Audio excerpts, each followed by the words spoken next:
1836 সালের 18ই ফেব্রুয়ারি হুগলি জেলার কামারপুকুর গ্রামে জন্মগ্রহণ করেছিলেন রামকৃষ্ণদেব। আজ রামকৃষ্ণ পরমহংসদেবের 190তম জন্মতিথি। তার জন্মতিথিতে আমরা জেনে নেব রামকৃষ্ণ পরমহংসদেবের কিছু অমূল্য বাণী। সকল নারীর মধ্যে শক্তিরূপিণী অবস্থান।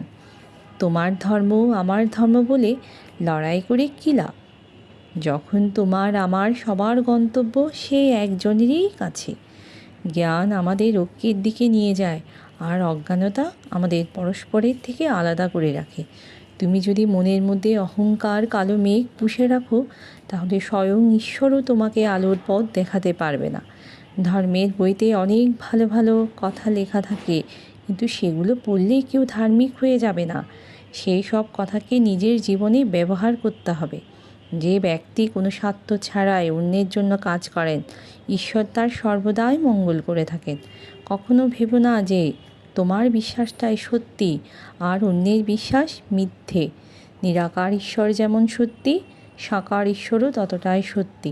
যার প্রতি মন চায় তারই আরাধনা করো।